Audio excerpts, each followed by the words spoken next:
think let's try to do some independent shit. Because, I mean, everybody wants to make the coolest shit.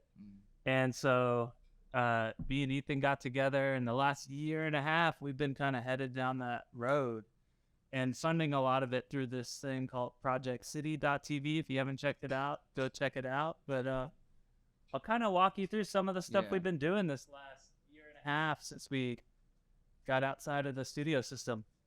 This is a project called The Brave War. It's one of the projects we've been working on. And Andre Gunter isn't here today, but he's the creator of it. He's my co-writer. Well, he's still here. He's not dead, right? He's not here with us anymore. He's just in Vegas right now. But he worked with me on Kipo. If you listen to the show when Benson's listening to the tape of Ozzy Originator, that's Andre rapping, and he came up with this project, and it's basically he's from Watts, California, and he came up with a project with a group of kids from Watts, and they make a punk rock song, and it goes viral. And just as they're about to get everything they ever wanted in life, the world comes crashing down. A hole rips open in the fabric of space and time, and these interdimensional beings come through it. Everything goes to shit. And for Andre, it was kind of like a metaphor of growing up in Watts, and if you're about to get out, the world would come crashing down. So I thought the project was pretty dope. I did some art for him. We were co-writing it together.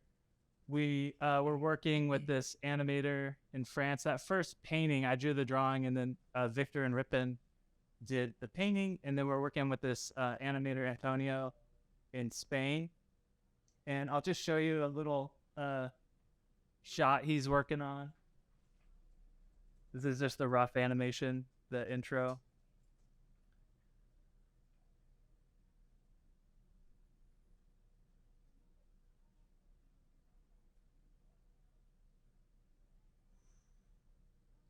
You never showed me this. What the hell? Oh, yeah. This is awesome. Yeah. I like that. And I'll show you a little clip. We wrote the movie together. I boarded the first act and some change, and I'll show you a little scene from the middle of the movie, or middle of the first act.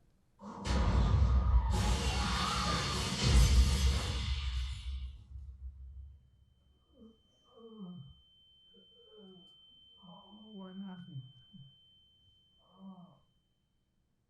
Wait, what the fuck?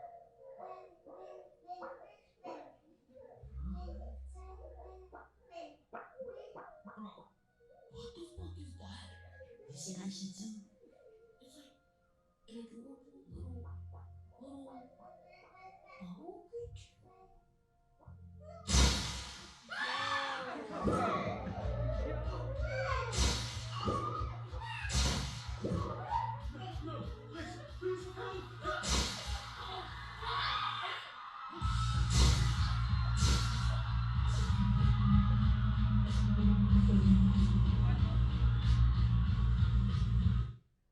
So there's a clip. Maybe I should have given a warning. That was cool. Oh, yeah. Either. Oh. What is this? I'm sorry. I accidentally snuck. I'm sorry about that one. Snuck that one in there. Ethan, we talked about it. Your content is a little too edgy for Lightbox. Well, we try to keep it family friendly, you know. Yeah. I mean, Disney's here. Yeah.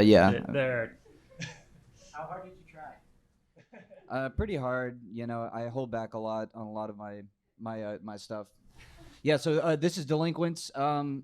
It's just to kind of get the rundown on it. It's more about character. You know, at first it was all about the plot. And if raise your hands if you're writers in here, writers and storytellers. Okay, cool. Well, so you're gonna get enveloped in the plot at first, right? But the characters, that's the thing that matters the most. So try to focus on that because it's really freeing in that way as well. Yeah. And don't feel scared to kill them off. Yeah, some artwork for Delinquents.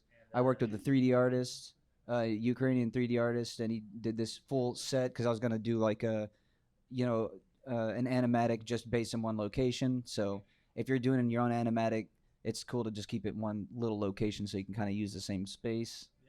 Yeah. And Oh yeah, here we go. Oh wait.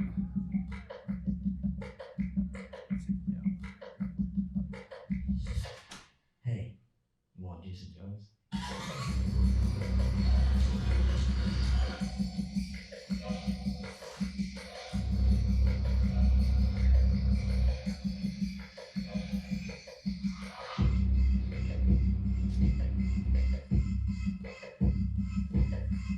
Don't feed him talkies. You can't feed a dog talkies. You want it to look like you?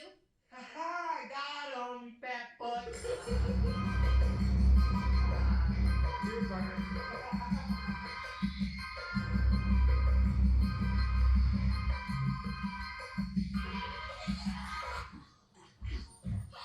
Oh, sorry. Go on, feel that cripple.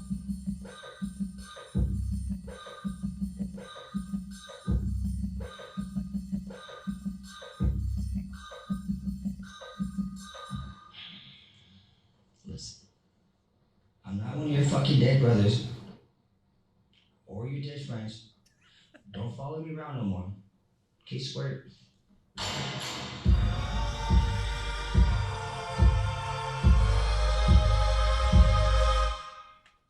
There you go. We like to keep it real family friendly. They may look like they get killed at certain points, but they're fine. They're okay. Awesome. Yeah. So, Yeah. do we want to? You want to take some questions? Well, no, we got a little bit more to show. All right, let's go. All right. So I was kind of just messing around online, and I want to show you some stuff we've been doing lately. This is a short I did just with TikTok text to speech and a storyboard, and I'll play it. And I want to talk a little bit about some stuff we're kind of moving into now. When you die, you can challenge death to a game of skill, but there's a catch. With each soul reaped, death acquires the skill and abilities of the deceased. In order to beat death, you need to be better than anyone who ever lived. Lexi practiced day and night, relentlessly waiting for the day.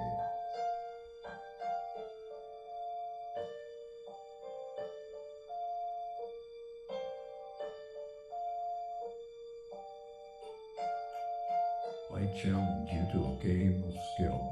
You don't want to do this.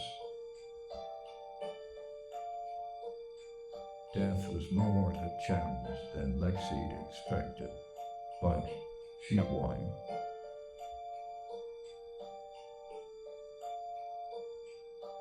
After gaining immortality, Lexi watched the rise and fall of man. She watched the sun burn out. And the death of the universe to the solar's atoms split. Eventually, the sad shrouded from her face. She wrapped herself in the darkness.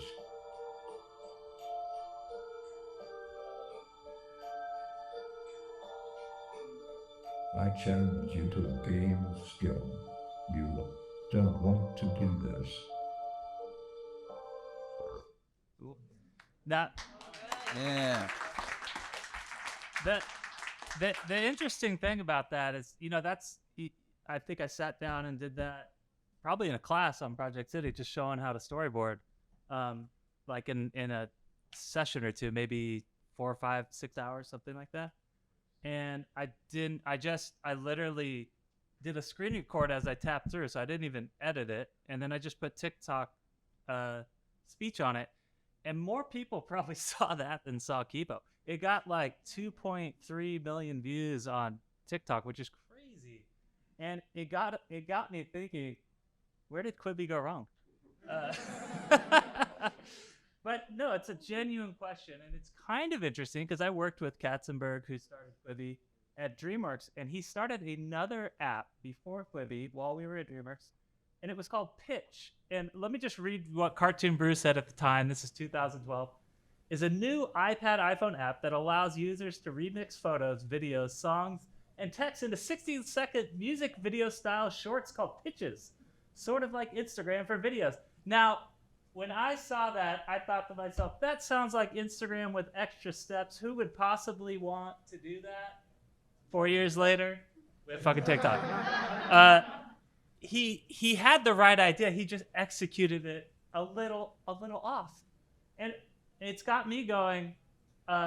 Who's gonna be the TikTok of Quibi? You know, who's gonna make? Because there is something there. But here's where I think they went wrong. I think everything has to be creator owned. He was going out and trying to buy up stuff, and I don't think that's the world of the future.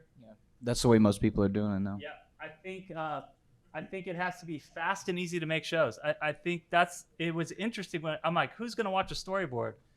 The engagement was through the roof just on some sketches. I'm like, wait, I can bang these out once a week. And I think fans have to be engaged in the process of making it. You know, it's a new world currently. So that made me try out this thing called Aquatic Midlife Crisis. And I'm going to play a clip. Again, it's a little painful to watch with the text-to-speech because I was just experimenting. But let me just, I did about 6 or 7 episodes. I just kind of edited together a couple highlights from the first few episodes. And it has the text-to-speech. So. Told you my car broke down. I needed a new one. And I saw this aquatic submersible vehicle at the used car lot. I just wanted to see if it worked. You expect us to believe that you just bought an aquatic submersible vehicle, rolled into the ocean, and just happened to find Atlantis. I was having a midlife crisis, okay. I just turned 40. My life wasn't what I thought it would be. I was 29 and I blinked and I'm 40. I hate my job. I'm going to blink again and be 60, then 80. And then I saw the car and I just wanted something. Something more. This human one isn't a reptilian Spike Joe. She's a goddamn Simon. I quit.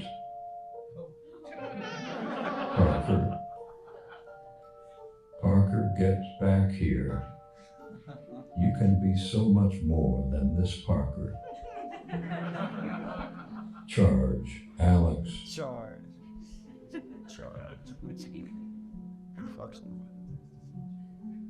Oh, damn. Hi, I'm Alex. Barry, I'm not gonna leave you. You're my best friend.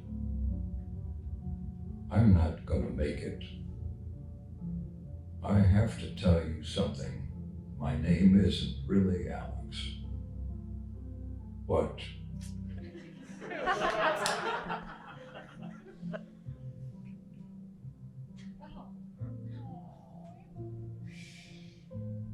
Carly, we have to.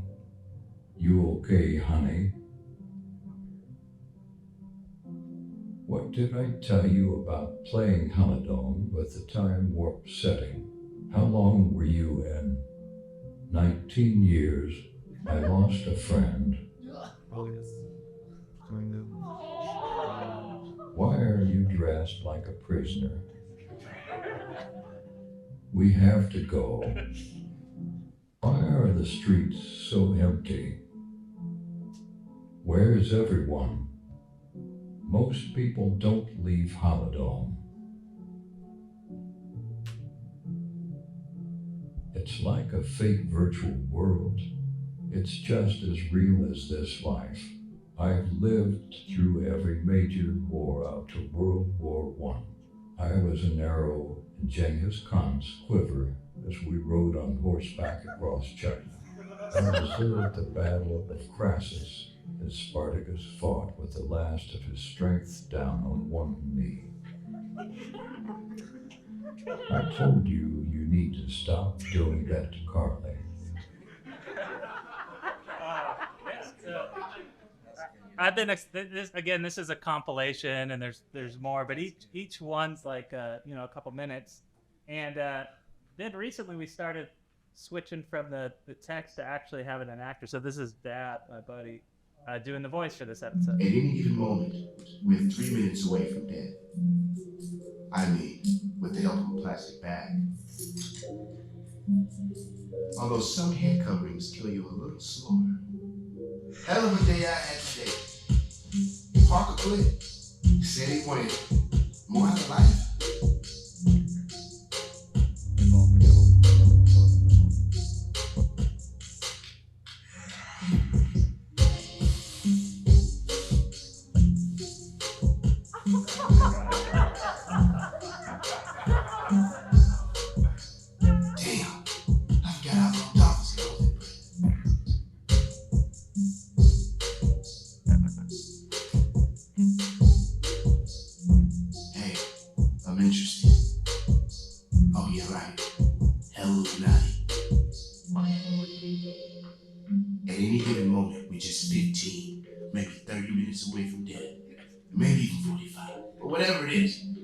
I'm done wasting a single second.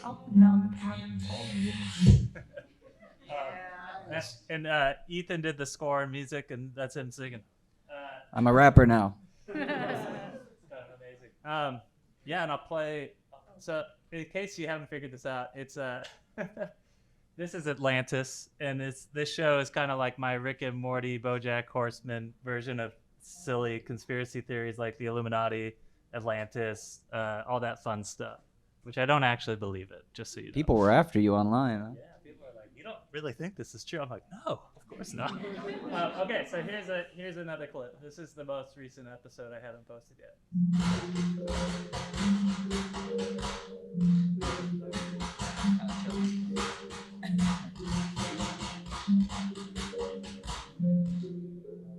I've never actually had to fire this thing before. Usually nobody ever leaves solid though. Yeah, it's kind of hard. Well, they're gone. I think we're going away, huh?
Damn. Damn, that was sad.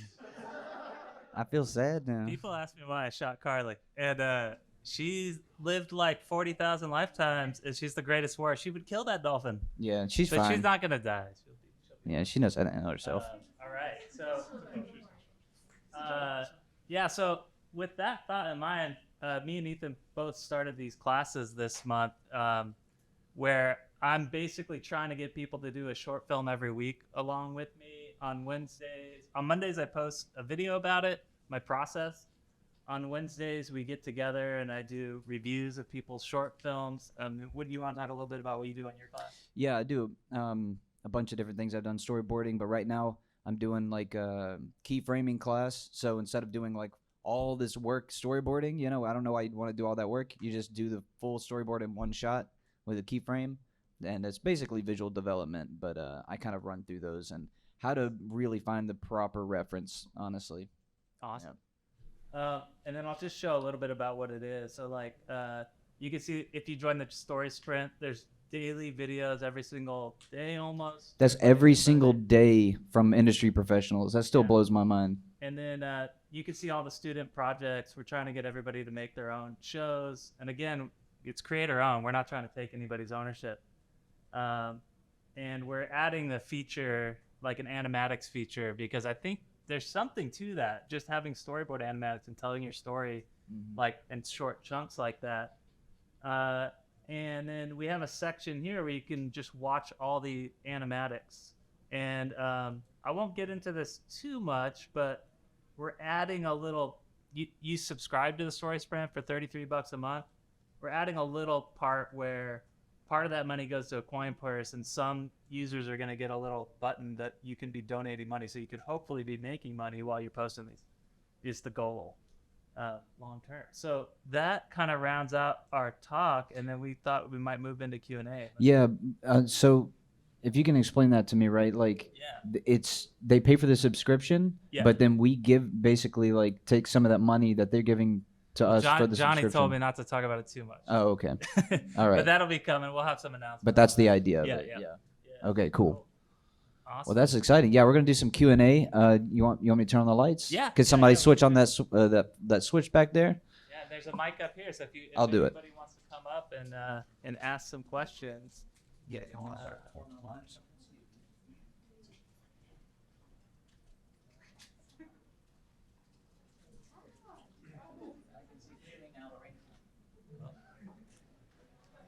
Yes. Hi. I just want to say thank you for all of the diverse inclusion. It's mind-blowing. It's so refreshing, and it's so just, yes. I just want to know, what's your process on finding these stories or like narrowing them down? Like, how do you get to these stories that are just so different? You talk about me personally, how I create my stuff? Like, well, this is open to. Yeah. Or are you talking about like how I found Andre to collab with him, like? Oh, like Atlantic, like yours, Atlantic. Yeah, I mean, almost everything. I tend to be. I have two ways of thinking. So if I'm on a job, they're gonna ask you to plot everything out. They're gonna ask you to turn in an outline. They're gonna ask you to think ahead. But a lot of times, and you should learn how to do that. You should read every book on writing. You should learn the methodical, like at minute 12, the inciting incident happens. At minute, you should learn all that stuff. But, it's like music. You kind of tap into the universe, and you are watching the movie in front of you as you type, or as you're boarding. Like a lot of times when I sit down to board, I'll sit down to storyboard without a thought in my head. I'm just watching the movie. Like, oh, that's funny. Oh, wasn't expecting that to happen. Oh, that's cool. Like that death short, I didn't like plan that. I'm just drawing. Oh, that's cool. Oh, she turned into death. That's neat. Like, and the way I talk about that is like, I like to keep Final Draft on my phone. And I like to, if you have a fleeting thought, like I remember one time I grew a beard. I looked at myself in the mirror and I was like, oh shit, who's that dude with the beard? Because like I forgot I had grown one. And then I just pulled out my phone and I started a script, The Man with the Beard. And I just start writing. And I think you have to do both of those things. I think you have to sit down without a thought and learn to tap in where you just free flow stuff out. But then you also need, if you get lost, if you don't know what's happening, you have that structure. You have to jump back and forth between the two things. Would you say you also pull, this is my last question. Yeah. Do you also pull from like just life experience, like walking away from the writing and everything and just meeting new people? It definitely walks are great. Do you have like a method? Yeah, smoking weed. I don't smoke a lot of weed, but that's something interesting that I noticed is that, so he's talking about the technical part, and I was just so fixated on that for so many years of like, oh, is this hitting the certain mark here and here and here, and I did so much studying of that, and I always had to make sure, am I technically correct? And that's with music, that's with a lot of things in my life. Is it like technically correct? And then one time I smoked some weed, and then I just started writing like an interesting scenario, an interesting scene, and it was just kind of flowing from me, and I didn't care whether or not it was structurally sound or not. But then later I looked back at it and I was like, oh, there's like structure in there. It was happening subconsciously. And as long as you don't get too fixated on the technicals, but or the first politics. yeah, or politics, or even So at first, everything I was making, I was like, oh, I need to make sure it's politically correct or this or that, and I'm like, you know what? I just got to make sure my intentions are solid and it's coming from a place of love. And then I kind of let those technicalities sit in the back of my mind, and then, like you said, free flow. And marijuana allowed me to do that in that one scenario. And I'm not saying that you should do that, but it was an interesting experience. I don't condone smoking weed. Nice. Thank you. Thank you. That was all really awesome. With the feature projects that you guys are working on, is the idea there to be independent all the way through? Like, you're your own studio, you're your own production company? It's interesting because the biggest problem is making money on the back end, and there's sort of like these gatekeepers on, let's say you want to get your movie into movie theaters. Well, you got to go to the gatekeepers, and they take 99.999% of your ownership. Or you're going to go to the streamers, same thing. They're going to take all of your ownership. They're going to take control. And so we've been trying to figure out that, like, how do you actually make a profit on the back end? And that's kind of why we're doing Project City and why we're starting with these shorter content, because if we could get enough of a momentum, because, like, okay, you could make that for cheap. Mm-hmm. And then if you get enough of a wave, we might be able to have the platform to fund the larger form content later down the road. Gotcha. Yeah. Right now, we're focusing on content, right? We're just trying to make like a good story, something that we resonate with. Because if it resonates with us, then it's going to resonate with the audience, and then hopefully get them involved in, like buying merch and stuff like that, and putting their mark on a lot of the work too would be really cool. Yeah, I mean, merchandise is an interesting way, like Pokemon, video games, merchandise, music, like making an actual album out of it. Like Ethan did the music for those last 2 Dolphin shorts, but now Ethan owns that music, so you could like put out an album. So trying to figure out all that stuff, and it's more manageable on a shorter scale. Yeah. And like doing the full movie out the gate, we've found. Gotcha. Thank you. Yeah. I might be too short for this. Sorry. Related to his wonderful question, I know that with Project City, you initially pitched Delinquents and the Brave War and some other things as flagship things, and then brought on the element of independent creators coming in to add their own stuff. What would you say is the end goal, I guess, for anyone coming into Project City? Is it to do theatrical releases or get it on a streaming service, or even just like put it up on YouTube, send it to film festivals? What would you say is like the best case scenario end goal for Project City? It's tough because I know a lot of people are going to want to do, and I did it, they're going to want to do the Netflix thing. They're going to want to do I got my show on HBO. And I know people that had a show on a thing, and then they ended up on like food stamps. Like, you don't get paid much. You just get paid your salary to work on the show. You don't make a lot of money, but there's no ownership involved. They kind of realized back in the day when some of these creators were getting wealthy, they're like, wait, why aren't we keeping all that money? And they know they can't, because who's going to say no? So we're trying to create a platform where you could get your show big enough, you could be making money off the show. That could even be through YouTube or whatever, and you're actually owning your stuff. That's the end goal. But again, I mean, people are gonna sell their shows, But visually, what do you think is the end goal? Visually? Yeah, like full production on TikTok. Because that could be. I mean, that could be it, right? Well, I mean, we've kind of structured our story sprint like a streaming service. So, and we're building more and more of that. So, like all the videos, I mean, it would be cool if we just had a streaming service and everyone owned their shit. And like even the teachers, they could take their video off there. As long as they leave them there, they just keep getting paid every month. Yeah. But we don't own their content, Okay, cool. Thank you. Sir. Hello. So You mentioned working with a French artist and a Ukrainian artist, the animator and the background artist. I was wondering, what's the state of like the industry, like including the indie animation industry, in terms of working internationally? Like, you know, it used to be that everyone has to move to LA, right? Is it, you know, is it quite common now for people from France or Ukraine or like anywhere? Yeah, there's a difference between pre-production and production. So there aren't really a lot of animators in the U.S. Most of them are in Korea, Japan, and France, Brazil. So if you wanted to get something animated, you're probably gonna have to go to except for like modern day James. Yeah. Like who else is in the U.S.? Crazy. Or you have to go to South Africa. Yeah. There's a handful. There's only a handful of professional, like top grade animators in the U.S. Spencer Wan is one of them. The amazing Spencer Wan.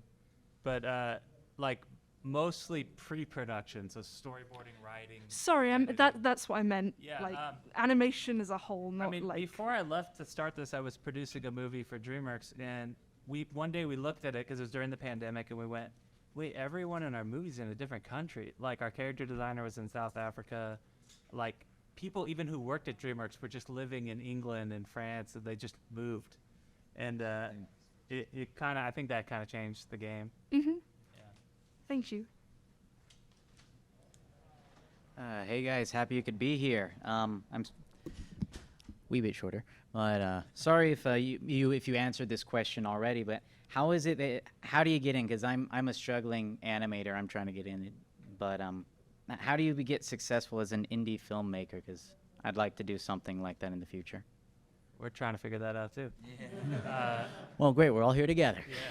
The interesting thing is that it's a time of change, right? Like, it's changing. It's been changing for the past few years, and it's a wild west right now, especially with stuff on TikTok. You know. Yeah. Yeah. I think it's gonna take 7 years longer than you think, and I think it's gonna. This is something I noticed when I came out to LA and started in animation. There was a lot of people that were there, and a lot of people had moved to LA from like the Midwest, and like 99% of people after a year or two, if they're working in production or whatever, they just went, I could just move home to Tennessee and get a house, and like I could have a family, and people just start going back. And basically the 5 people who didn't leave became the producers. And I don't think it has anything to do with talent. I don't think it has anything to do with skill and ability. It's just people who don't leave. It's people who don't leave in consistency. Yeah, consistency. And don't be a douche, or don't be an asshole. I'm sorry. Don't be a. just be you and meet people. You know, but overall for me the best thing was to pick a goal.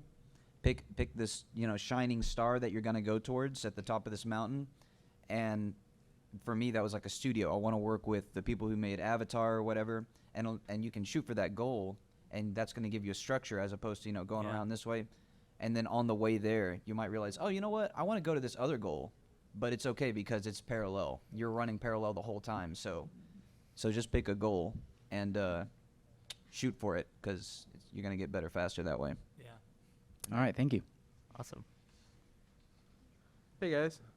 My name's Lewis. I've worked as a story artist for about 3 years, and I gotta say, I don't know if it's something you guys have felt during your time that you work on a board, like you're part of the whole pre-production process, but at the end of the day, sometimes it feels like your board is like, oh, it's cool, but it's like a blueprint to like the much cooler, better looking feature film that the audience ends up seeing. And with that in mind, I just wanted to ask you guys, do you guys feel like stories like these, like Aquatic, Midlife Crisis and stuff, could like thrive as the boards that they are rather than just full features? Yeah, that's actually something I'm trying to push, is like, because it's like minimum, what is it, 30 grand a minute or something? Like it's 600 grand to $1 million for an episode of Kipo. And it's like, you could do that board for free, you know? Yeah. I mean, yourself. you don't need anyone else. It's like, oh my God. So I didn't think people would watch it. So I was just shocked on like TikTok. I'm like, wait, this is like, people will actually watch this? Oh shoot. Well, yeah, let's just do the show like this. So that's kind of how I'm thinking about Aquatic. And like, I would try to get it to the point where it's popular enough where I could put out merch and stuff just while it's aboard, you know? Yeah, it's great. I feel like maybe do some, like if it starts to produce money, oh, now I can animate some stuff like color and all that stuff. But in terms of what you're feeling with the board thing, I had a slightly different outlook, and it depends on where you're working. But when you work on a feature film, you have something called a pitch. And every 2 weeks, you go in a room kind of like this, and you go up front and you pitch your storyboard. And it's almost like a stand-up set. And I would be vocally doing it, like, oh, and then doing the voices and everything. And you get feedback, like if the audience is laughing, and I kind of viewed it like I'm a stand-up comedian doing a set every 2 weeks. I forgot, like, oh yeah, they're making a movie. Like, I forgot they're making a movie too. And my enjoyment just came from doing the stand-up sets. And I didn't even care about the movie. Yeah. So you got to find the thing that you're what is satisfying you in it, you know? Yeah. All right, thanks, guys. I like that. I like that idea of, so for me, what I try to do, instead of focusing on the full story, like I said earlier, like you're trying to figure out every single step of the way, I try to focus on one single moment, one single, scene. And if it works in that scene, if the relationships work within that, then you can build out from that. I think that's what a lot of students should focus on, honestly. Yeah. What's up? Hi, I'm also Ethan. I'd like to ask in the whole like story making department that like how much of it, like you were saying before, like how much of it is like sort of pre-planned or planned ahead, or how much of it is like kind of on the fly or like kind of in like steps and things? I've switched to, I always write everything out with a script now. So all those Aquatics, I have a 2-page script I've written. And I leave a little bit of wiggle room. I might change a line or two, or I might realize I don't need a line. It's not like set in stone, you know? When I go to board, I might shift it a little bit. I used to, for my entire career, just be making it up as I'm drawing. And they would come to you and they'd be like, all right, we need a scene. These two characters, they don't really get along. They're trying to get away from that guy. They should kind of work together and get along a little better by the end. And you would just write a scene. You'd make it up. And now that I write it, I'm like, oh my God, why did I waste so much time? Because you end up drawing some stuff. You're like, oh, that's not a great idea. You throw it away. You draw something else. So I definitely encourage you, if you've never picked up a script, go get Final Draft Mobile, write a duet, something for your phone, and just get used to writing. Yeah. Thank you very much. Hello. Hello. How's it going? This is actually really related to that last answer you gave, because you mentioned the Final Draft Mobile, and I was just curious for your process. Are you sitting at a computer for most of it? What % of the time are you doing the writing? What % is the boarding, and all the different percentages? So I started writing on my phone for whatever reason, and a lot of times I'd be at the grocery store, have an idea, pull up my phone, and I'd in the hall for like an hour, and I wrote a first act, like next to the Nabiscos. Or like I'd be at the gym, and I'm like weightlifting, and then I'd think of something, and I'm just at the side of the gym writing like a whole scene. And I realized, oh shit, I gotta go, I didn't do my workout. And then later when I started actually writing for studios, I pulled out my laptop, I went to write, I'm like, oh my God, this is uncomfortable. Yeah. And then I like got my phone and I went and laid on my couch and I just wrote my whole script. And then I sent it to them and I'm like, I guess I can't write like that. My brain just got used to this. Yeah. What I think Sam Levinson does, the creator of Euphoria. By the way, the music on my thing is created by Labyrinth on Euphoria. It's not my music. That's Labyrinth, an artist that I really want to work with someday. But so for Sam Levinson, he also can't sit down and just technically, I mean, like he can, but it just gets so boring. So what he does is he knows the story, so he will just, walk around, Pacing is a really big deal for me as well. Pacing and walking around and getting active, because if you're sitting down, oh my God, you're frozen. As soon as you start getting up and moving and you kind of don't care about the story as much anymore, start moving around, you're going to be much more loose. And so pace a lot. But Sam Levinson would, you know, talk into his phone and just kind of spitball ideas or even act the scenes out. For me, walking is a really big deal. So what I like to do is prep myself with the problem. So if I'm working on my story, I have a problem that I'm trying to solve, but I'm not going to solve it by sitting there in front of the computer. I have the problem. Maybe I have a set of 3 different problems, and I will say like, this character needs to meet up with this character, and there's going to be a conflict. How is that resolved in an interesting way? I don't know, but I have those 3 problems set up in my head. I'm going to go take a shower. I'm going to walk the dog. I always have those 3 problems in my head, and while you're active doing your thing, and especially right before you go to sleep, you're going to be working through these things, especially if you have these problems locked and loaded in your mind. Taking a shower, you're like, oh, that's a solution right there. That's interesting. I was talking about this in the first class I did for the short film. I've never sat and thought of anything. Like I remember I knew this board artist who would sit and stare at the wall and play his whole scene out. And I tried that, and I saw it, and I just wasted a day. Not a single thought came to my mind. And like a psycho, I have to physically pull out and start writing. I don't plan it ahead. Like I'm watching the movie unfold as I type it. If I'm drawing it, I didn't think of it. I'm just like, I look at the drawing, go, oh, and then that would happen next. Oh, and then that would happen. Oh, it'd be funny if you said that. Like, it's not happening in my brain. It's happening out here. So I have to start doing something rather than sit and think. Yeah, everybody's different. That's very interesting. For me, music really helps. Like if I have that scenario of what I want down, but I'm not really sure how it's going to play out, I'll strip down naked and I'll put some headphones on and I'll sit back and listen to the music that's, you know, like a horror soundtrack or something, you know? And you'll start, for me, I visualize. I visualize a lot, especially with music. I'll put a song in the script, like this song is to this, or this scene is to this song. Yeah. And then sometimes I'll be playing it and writing to the music. Thank you so much. Yeah. Hey, I'm wondering, after working in productions, now working like this, where do you think they're overdeveloping, and where do you cut the fat off of your projects in order to get them out so fast? So I was working on a movie, I won't mention the name, but we had spent $2 million in 2 years, and I got that far on Brave War for $6,000.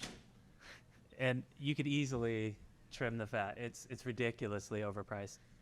At a certain point, you hit a point where you're like, oh no, it's going to cost me $100,000 to get this animated. But all the pre-production, like the way Miyazaki does it himself, technically one person could just do all the pre-production. Yeah, if you got it in you. Yeah. I mean a little bit more like time-wise, like between all of the whole production, where do you think too much time is being spent in TV? Oh, where do I think too much time is being spent? That's interesting because, like, TV is a roller coaster. Like, you're being strapped to a rocket and shit is just flying by, and you make a decision and you're like, oh no, that was the wrong. I guess that's what it's gonna be. It's 1,000 miles an hour, so you couldn't slow TV down. Feature is very slow. Feature could speed up, but yeah, TV is ridiculous how fast it is. I think if anything, they could use some more time. Like after I made Kipo, I was like, I don't know how anything even mildly decent has ever been made. My respect for people who make shows, I'm like, how the fuck did they make that show? Like, that's scary. Yeah. Cool. Thank you. Yeah. Thank you. Yeah, are we supposed to end at oh no, I was just wondering, are we supposed to end at 1:30? Does anybody know? I'm super excited for the new Labyrinth album. Let's do last question. Yeah, we'll do one more. Cool. I'm super excited for the new Labyrinth album that comes out in like a week or two. Hell yeah.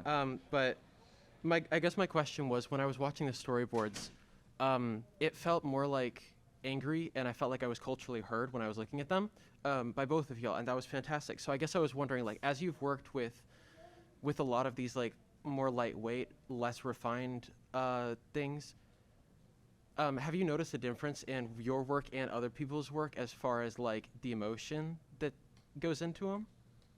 I mean, we tried to hurt people on Kipo. I like, I don't know. I'd rather make people cry than laugh. I don't know. Yeah. Well, one comes with the other typically. Yeah. But yeah. I definitely like I mean, if I go to see a movie, I want to see an emotional movie versus I want to feel some stuff. So, I try to put those things in. I also I'm on the autism spectrum, so a lot of times I'm pretty stoic. Like I don't really have a lot of emotions, and so it's almost my way to feel that stuff when I'm storyboarding. You know, like I'm almost more logical about it. Yeah. Thanks. Yeah. That's beautiful. All right, we're about to wrap it up. Can everybody say, I love you?